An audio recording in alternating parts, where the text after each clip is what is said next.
The royal arena was slick with the blood of the galaxy's elite beast masters. Emperor Alistair's prize apex predator, a creature of nightmare and shadow, had broken them all.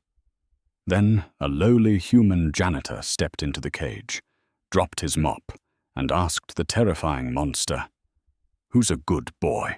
The imperial menagerie of Ethelgard was not a zoo. It was a statement of absolute, terrifying power. Housed within the sprawling titanium and glass conservatory were the most lethal apex predators from 100 conquered worlds, each brought to heel to serve as a living testament to Emperor Alistair's reign. Yet, deep within the primary containment sector, a heavy, suffocating silence hung in the air. It was the silence of fear. Within the reinforced plasma glass enclosure paced a nightmare. Officially classified as a Tartarian dreadstalker, the creature was an evolutionary masterpiece of violence. It stood 9 feet tall at the shoulder, its body a dense lattice of midnight blue muscle and interlocking obsidian scales that could deflect low-yield blaster fire. Its tail was a razor-sharp whip of bone, and its eyes burned with a malevolent, highly intelligent amber light. It had been a gift from a newly subjugated star system, meant to be the crown jewel of the Emperor's upcoming Grand Jubilee. Instead, it had become a slaughterhouse worker. High above the enclosure on the gilded observation deck, Emperor Alistair slammed his fist against the railing. He was a tall, imposing man, draped in the crimson and gold regalia of the High Court.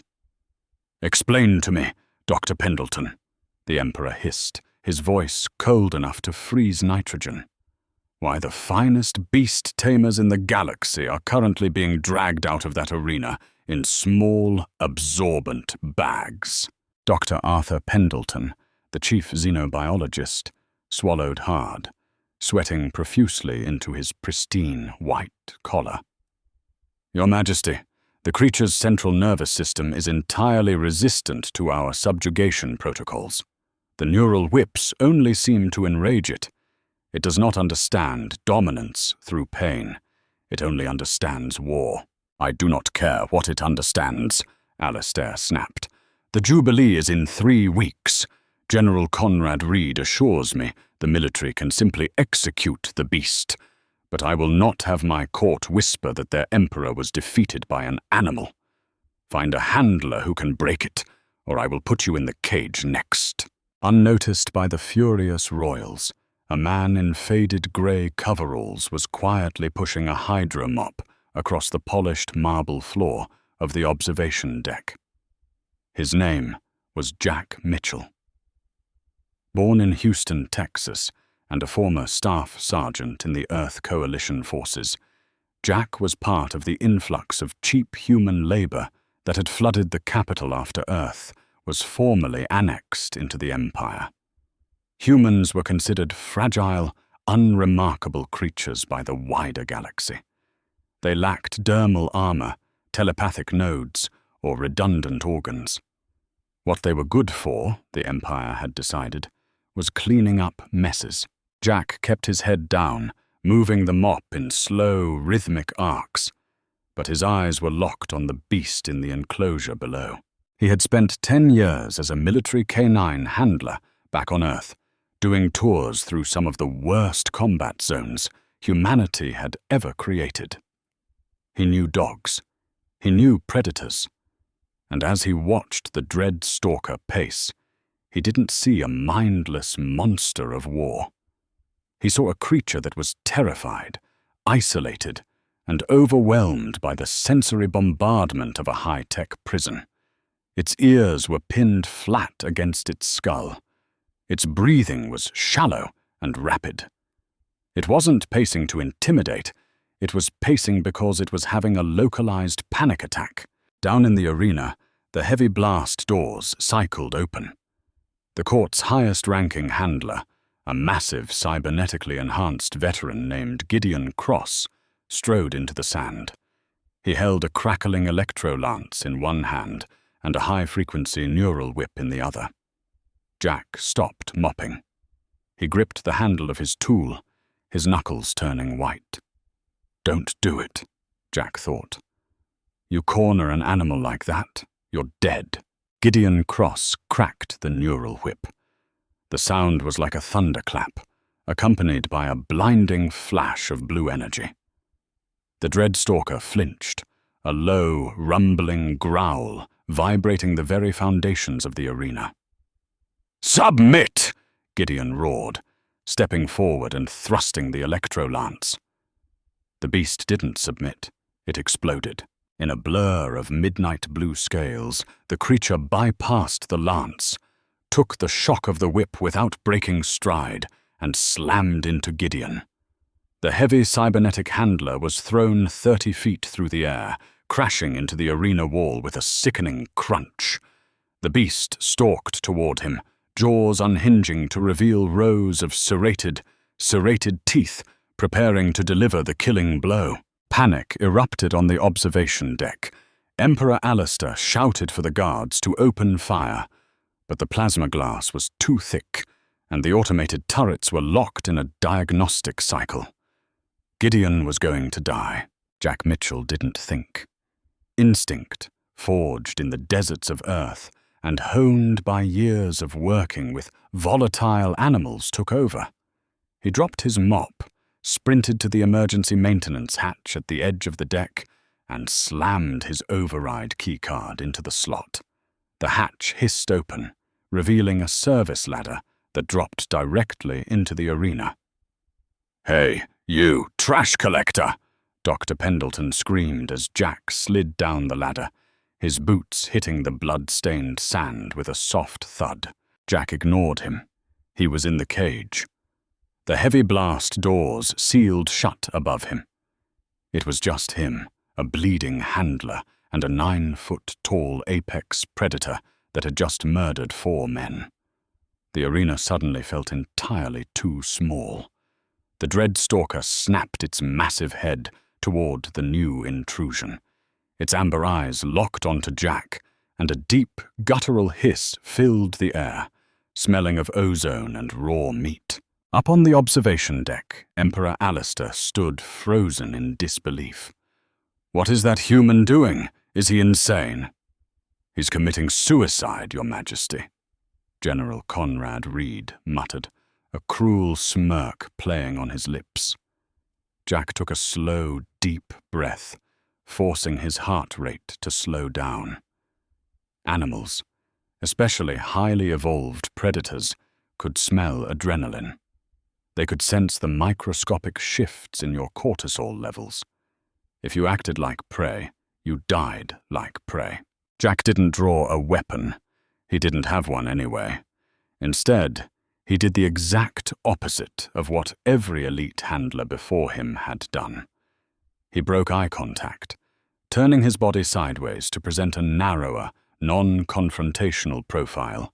Jack let his shoulders slump slightly. He kept his hands open, palms facing his own legs, making himself look entirely harmless. He didn't move toward the beast. He just stood there, projecting an aura of absolute boring calm. The Dreadstalker paused. It was bracing for a shock, a strike, a yell. Jack gave it none of these things. Slowly, Jack clicked his tongue against the roof of his mouth, a soft, rhythmic tss-tss sound. He lowered himself into a deep squat, bringing himself closer to the creature's eye level, minimizing his threat even further. "Hey there, big guy," Jack murmured, his voice low, gravelly, and entirely devoid of fear. "You're having a hell of a bad day, aren't you?" The beast took a heavy step forward, its razor-whip tail twitching defensively. It let out a low growl that shook the dust from Jack's coveralls. "Yeah, I know. It's loud in here. The lights are too bright. And these idiots keep poking you with sticks," Jack said, his tone conversational, like he was talking to an old friend at a bar. He reached into his coverall pocket. The beast tensed, ready to strike. But Jack only pulled out a piece of foil-wrapped terrestrial beef jerky, his saved lunch. He slowly peeled the foil back. The rich, salty, smoky scent of cured meat wafted into the arena's sterile air. The creature's nostrils flared. The scent was entirely alien to it, but the high protein and fat content triggered a primal curiosity. Jack tossed the jerky. It landed softly in the sand, halfway between them. Jack immediately averted his eyes again, looking at the floor. "Go on. It's better than whatever synthetic slop they've been feeding you." The dreadstalker sniffed the air, took 2 cautious steps forward, and snatched the jerky from the sand. It chewed, swallowed, and stopped. The hostile rigidity in its spine eased just a fraction. Jack let out a soft breath, looked at the terrifying monster, and smiled. "Yeah, that's the good stuff. Now, let's bring it down a notch. Who's a good boy?" On the observation deck, Dr. Pendleton gasped. Did he just speak to the apex predator of Tartarus 9 like a domesticated pet? Down in the sand, the impossible happened. The creature, finding no aggression to reflect and intrigued by the strange, calm creature offering high-value food, took another step toward Jack. It lowered its massive head, bringing its terrifying jaws inches from Jack's face. Jack didn't flinch. He slowly raised an open hand and let the beast sniff his knuckles. After a tense, agonizing 5 seconds, the beast let out a long huff of air and nudged Jack's hand with its snout. Jack slowly scratched the dense scales just behind the creature's ear slits. "Good boy," Jack whispered. "We're gonna call you Buster." The arena doors opened, and heavily armed medical droids rushed in to drag Gideon away.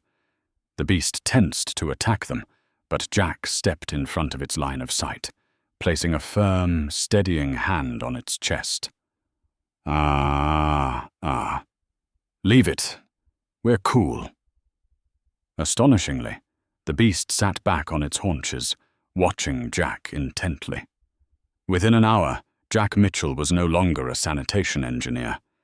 He was summoned directly to the Emperor's throne room, tracking arena sand across the priceless carpets. Emperor Alistair looked at the human with a mixture of awe and deep suspicion. "I have conquered 40 star systems, human. I have seen the greatest warriors in the galaxy broken by that creature. Explain to me what dark sorcery you used."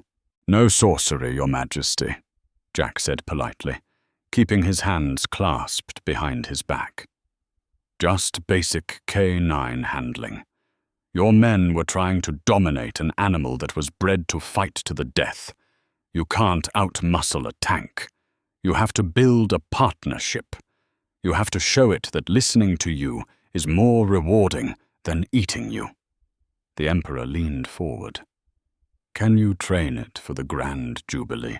"I can," Jack said, his eyes narrowing slightly. "But I have demands. First, I want a permanent staff position. Second, nobody touches the animal but me. And third, I need to examine its containment collar." Alistair waved a dismissive hand. "Granted. You are now the Grand Beast Master of the court. Do not fail me, Mitchell." Later that night, Jack sat in the dimly lit containment cell with Buster. The massive beast was chewing happily on a synthesized cattle bone Jack had requisitioned. Jack gently ran a diagnostic scanner over the heavy metallic control collar locked around the beast's neck. When the scanner beeped, Jack's blood ran cold. He had suspected the collar was causing the animal distress, perhaps a loose wire or a poorly calibrated shock module. But the readout told a much darker story. The collar wasn't malfunctioning. It had been intentionally reprogrammed. A hidden subroutine was continuously injecting synthetic adrenaline and localized pain neurotoxins directly into Buster's bloodstream, timed to spike whenever the creature was in a crowded room. Someone hadn't just been mistreating the beast. Someone was deliberately trying to turn it into an unstoppable, homicidal berserker. Jack traced the digital signature of the subroutine. It bore the encrypted military seal of the High Command. Specifically, the office of General Conrad Reed. Buster whined softly, nudging Jack's shoulder. Jack looked at the deadly creature, then back at the diagnostic screen.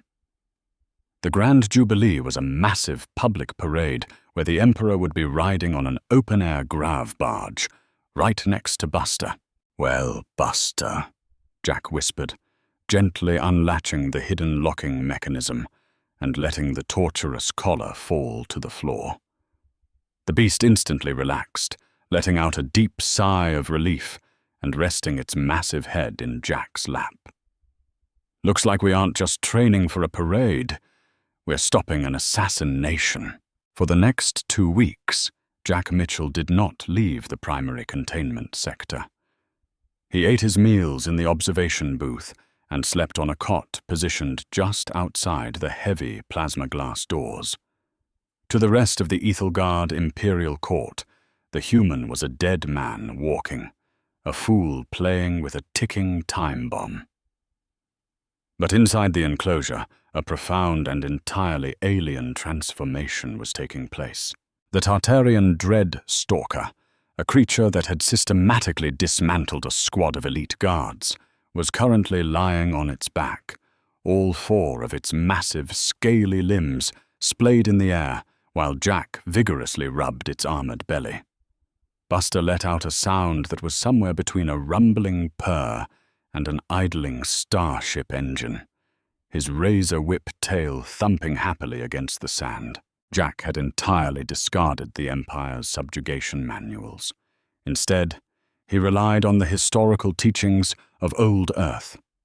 He often thought of the legendary military dog trainers of his home world, specifically drawing inspiration from the behavioral doctrines of Bob Bailey, a real-life pioneer in animal operant conditioning back in the 20th century. Bailey had proven that any animal, no matter how wild or untamed, could be shaped not through force, but through perfectly timed positive reinforcement. Jack applied this exact Earth logic to the alien apex predator. To build Buster's trust and discipline, Jack instituted a strict but rewarding regimen, focusing on 3 core pillars. Choice over coercion. Buster was never forced to perform. If he didn't want to engage, Jack simply withheld the high-value treats and walked away, returning later. Buster quickly learned that cooperation brought immense rewards, while aggression brought boring isolation. Desensitization to chaos. Using a portable holoprojector, Jack introduced the sounds of cheering crowds, blaster fire, and low-flying aircraft. At first, he played them at a whisper, rewarding Buster with terrestrial jerky for remaining calm. Day by day, he increased the volume until Buster could sleep through the simulated noise of a full-scale riot. The Leave It command. This was the most critical. Jack taught Buster to instantly disengage from a target upon hearing a sharp, specific whistle. It went against every predatory instinct the creature had, but the bond of trust and the promise of a massive slab of synthesized beef proved stronger than bloodlust. But while Buster was healing, Jack was hunting. He knew General Conrad Reed was planning a coup, but exposing a high-ranking military commander without concrete proof was a death sentence, especially for a lowly human. Jack had kept the sabotaged neural collar hidden in his toolkit, jury-rigging its internal transmitter to broadcast a continuous loop of normal biological telemetry. To General Reed's technicians monitoring the beast from the military wing, it appeared as though the collar was still securely fastened to Buster's neck, slowly feeding the creature a steady drip of aggression-inducing neurotoxins. Jack needed to know exactly how Reed planned to trigger the final assassination. Late one evening, while the palace slept, Jack slipped out of the menagerie, utilizing the stealth and infiltration tactics he had honed during his tours with the Earth Coalition forces. He bypassed the automated patrol drones with simple electromagnetic disruptors he had built from spare hydromop parts. He infiltrated the central logistics hub of the Grand Jubilee.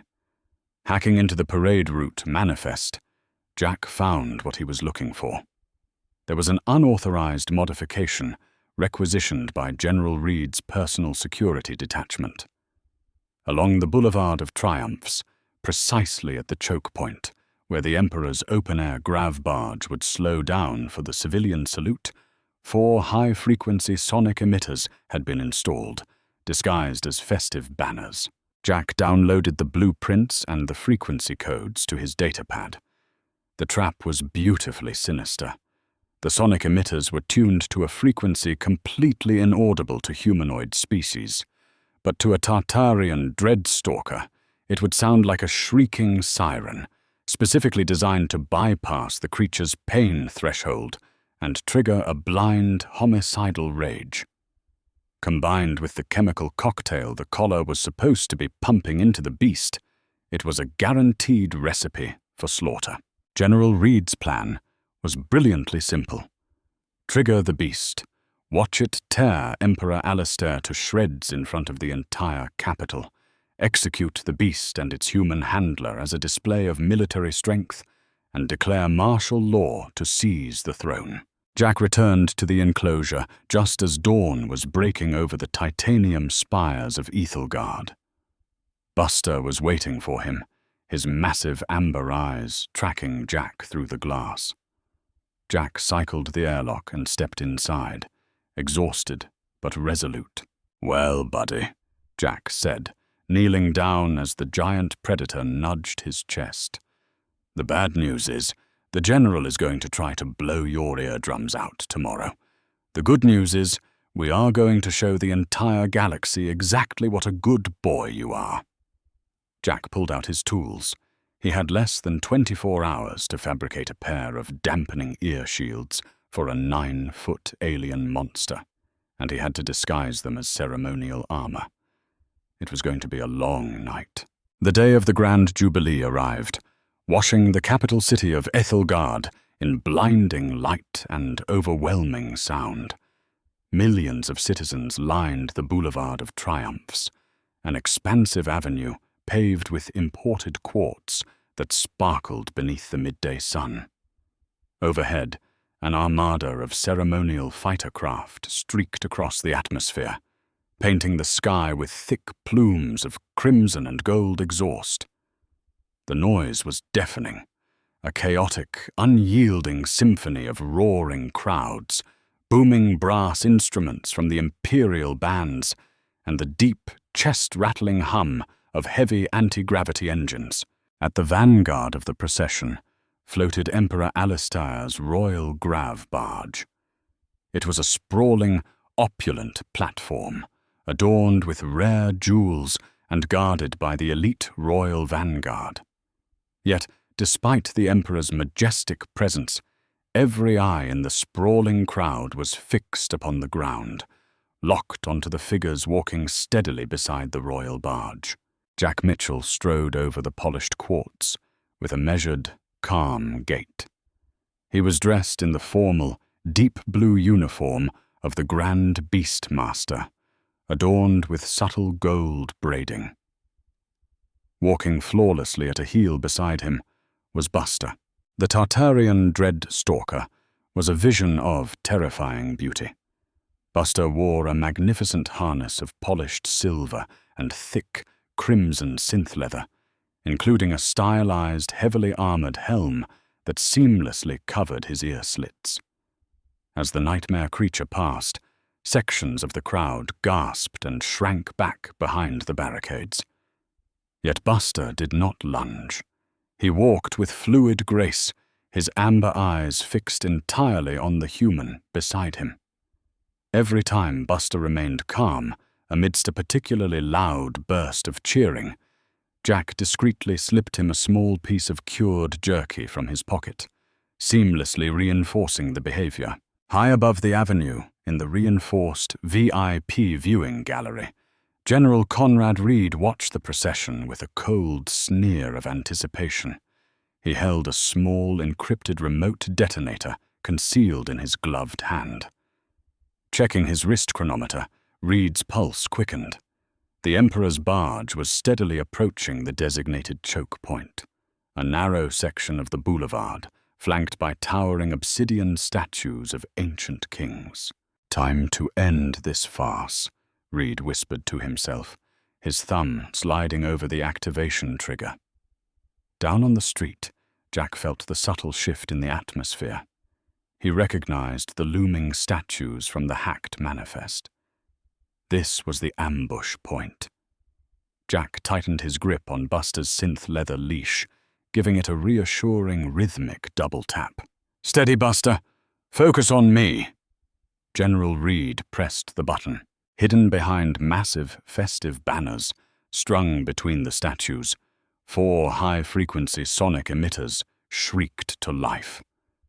The sound was entirely inaudible to humanoids, but to a Tartarian dreadstalker, it was an acoustic nightmare designed to shatter sanity. Even with the improvised dampening armor built into Buster's helm, the sheer concussive force of the sonic weapon was agonizing. Buster stopped dead in his tracks. A guttural, earth-shaking roar ripped from his throat, a sound so violent it vibrated the glass of the surrounding buildings. The beast reared high up on his hind legs, his massive claws unsheathing and tearing deep, jagged gouges into the quartz pavement. Panic erupted instantly. Citizens screamed and trampled one another to flee. The Royal Vanguard instantly raised their heavy energy rifles, taking aim at the thrashing apex predator. "Hold your fire!" Jack bellowed, his voice echoing with military authority as he stepped directly into the firing line, placing his body between the rifles and the 9-foot monster. Buster was thrashing wildly, overwhelmed by the acoustic torture. His amber eyes were wide, the pupils blown out, dilated with raw, primal instinct. The biological urge to slaughter everything in sight was clawing at his brain. He looked down at Jack, his jaws snapping rapidly. Jack did not reach for a stun baton. He did not yell panicked commands or try to muscle the beast down. Instead, he threw his arms wide open, maintaining soft, non-threatening eye contact, projecting absolute, unwavering calm into the very center of the storm. "Buster, look at me," Jack commanded. His voice cut through the chaos not with sheer volume, but with a profound, grounding familiarity. He clicked his tongue against his teeth in the rhythmic cadence they had practiced hundreds of times. "Tss, tss, tss. Leave it. Focus." Buster's massive armored head snapped toward Jack. The beast panted heavily, muscles trembling as he was torn between the overwhelming pain of the trap and the deep conditioning forged by his handler. Jack slowly reached into his uniform pocket and pulled out a massive, foil-wrapped terrestrial stake. He held it up. "Who's a good boy?" Jack asked, his voice steady, warm, and utterly devoid of fear. That simple question triggered a cascade of positive neurological pathways in the alien predator's brain. The rigorous operant conditioning overpowered the agonizing pain. Slowly, the towering monster lowered himself back down to all 4 feet. He let out a whining huff and pressed his massive, scaly snout directly into Jack's chest, desperately seeking comfort. Jack wrapped his arms tightly around the monster's neck, feeding him the stake, while his thumb tapped a rapid sequence on his wristcom. The sequence activated a localized electromagnetic pulse hidden within Buster's ceremonial armor. The blast fried the sonic emitters concealed in the banners. The agonizing shriek ceased abruptly. The street fell into a stunned silence, broken only by Buster loudly chewing his reward. Up in the VIP gallery, General Reed's face drained of color. The unstoppable beast had not attacked.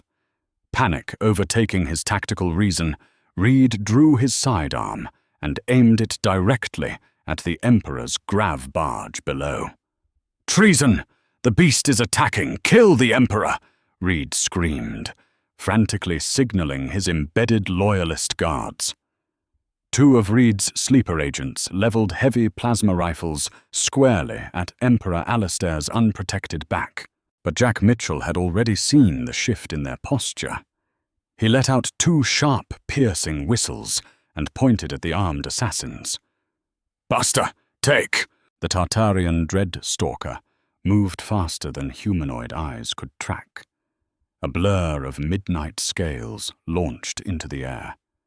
Buster cleared the length of the grav barge in a single bound, crashing into the Loyalists a fraction of a second before they could pull their triggers. With terrifying, surgical precision, Buster shattered their plasma rifles with a single swipe of his tail and pinned both men flat to the ground beneath his immense claws. He did not bite. He did not kill.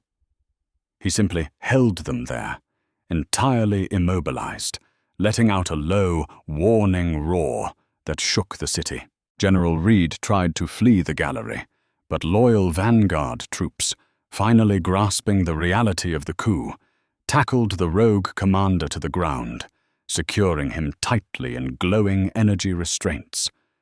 Emperor Alistair, trembling but completely unharmed, looked down at the crushed assassins, and then up at the terrifying beast that had just saved his life. Finally, the Emperor's gaze settled on Jack Mitchell, the humble human from Earth. Jack calmly walked over to Buster, tapped his armored flank, and offered him one final piece of jerky. Buster released the terrified men, sat back on his haunches, and happily chewed his reward. "Good boy," Jack smiled. The Emperor stepped off his floating barge, completely ignoring royal protocol, and walked over to the human. "It seems, Grand Beastmaster Mitchell, that I owe you my life, and a profound apology to humanity." Jack turned and gave a crisp, textbook Earth military salute. "Just doing my job, Your Majesty. Sometimes you just need a human touch." If you enjoyed this thrilling sci-fi tale of loyalty, tactical brilliance, and the unbreakable bond between a human and his alien best friend, please hit that like button. It helps the channel grow and lets us bring you more epic stories from across the galaxy. Share this video with your fellow sci-fi fans, and don't forget to subscribe and ring the bell for more weekly HFY adventures. Until next time, keep your friends close and always reward a good boy.